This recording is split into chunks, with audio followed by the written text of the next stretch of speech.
Travel isn't broken, but the way most people are doing it is. Everyone's flying the same routes, going to the same places, and making the same mistakes. As Anthony Bourdain once said, travel isn't always pretty, it isn't always comfortable, sometimes it hurts, it even breaks your heart, but that's okay. The journey changes you.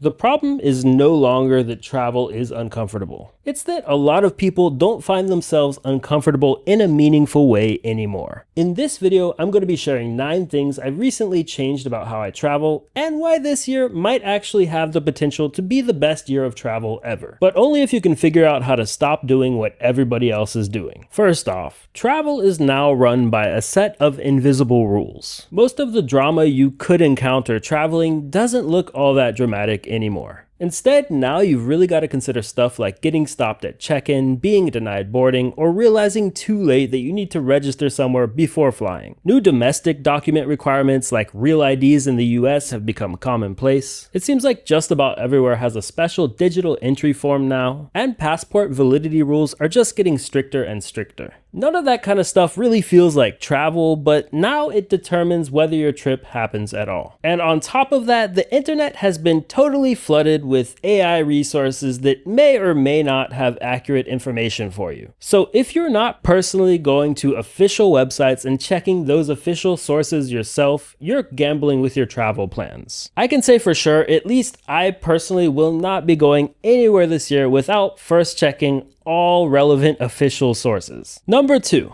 there are no overrated places in the world. Every single place has something to offer, but timing can make all the difference. If you go on social media, people love to say that a destination has been ruined. If you look closely into the details though, usually people are just visiting somewhere when everybody else happens to be visiting the same exact place. Europe didn't suddenly get worse, and cities don't lose their charm overnight. They just hit record tourism numbers all at once. The global population continues to rise, and more people are traveling than ever. So shifting when you decide to visit a place, or staying outside of obvious areas, often makes a very big difference. A few months ago, Rasa and I visited Paris right after peak summer season. The weather was perfect, things weren't overly busy, and we spent a total of less than $100 a day staying at a comfortable place in a nice area with good transport connections. This all comes back to doing just a little bit of planning before you travel. Not hours and hours on end with a Lonely Planet book, just some quick and easy preparation. Okay, number 3.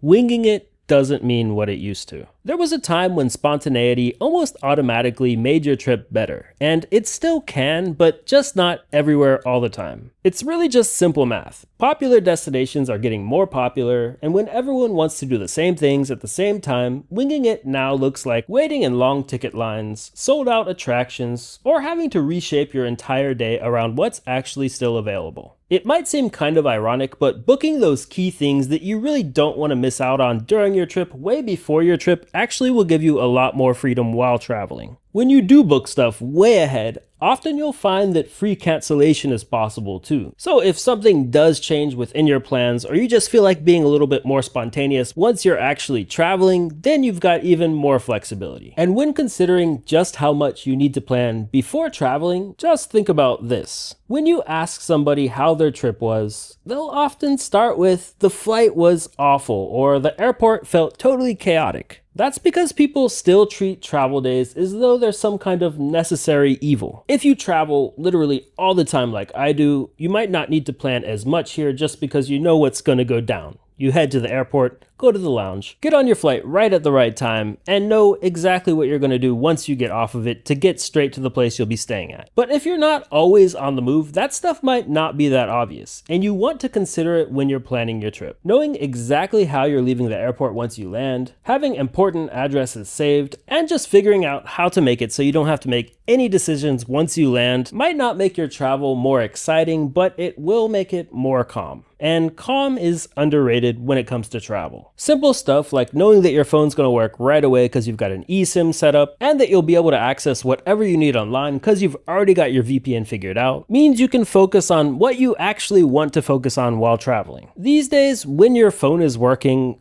mostly problems stay very small. When it doesn't, everything can start to feel way harder than it should. Number 5.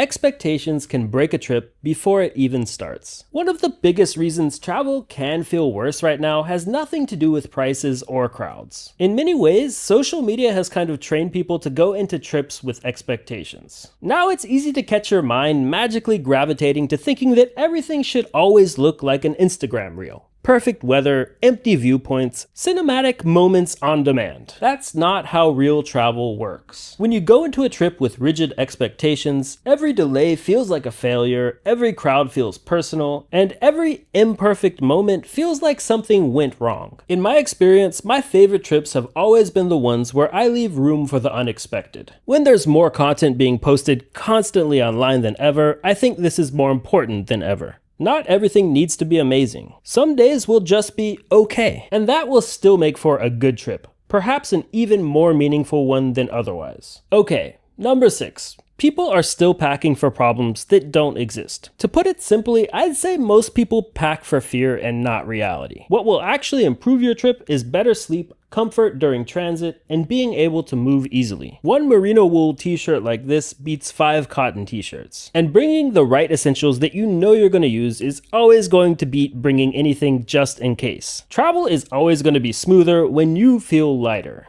both physically and mentally. For me, that means everything always has to be able to fit in a 40-liter backpack. And talking about what baggage you bring, the carry-on reality has changed. I would say a lot of people out there have not decided to take my advice yet and are still packing, well, not that light. Overhead bins just seem to be fuller than ever, and most people are flying carry-on only. Airlines might have been kind of relaxed about what you can actually bring on board in the past, but now they're really sticking to their rules. It doesn't matter if we're talking international long haul or domestic, a bag that usually fits just isn't good enough anymore. It's gotta be within their official published rules. So this year, I'll definitely be double checking my airline's baggage limits before I fly, and I think you should too. It's just an easy way to avoid paying any baggage fees, save time while packing, and avoid any awkward confrontations at the gate. Okay, number 8. I am really guilty of looking at the map and deciding that I want to go just about everywhere. The thing is, sometimes if you plan too tight an itinerary, it can have a negative impact on your trip. If every day is just completely full of planned activities, nothing's gonna stand out afterwards. If you're just constantly rushing between cities and watching the clock, then travel can sometimes turn into kind of a blur. Personally, as someone creating travel videos all the time, this is an ongoing struggle. Just how much time do I need somewhere? Well, regardless of how you're documenting your travel, some of the best travel moments will only happen when you leave room for them. So in short, I'd say almost always plan a little bit longer somewhere than you think you'll actually need. And if you're planning, I don't know,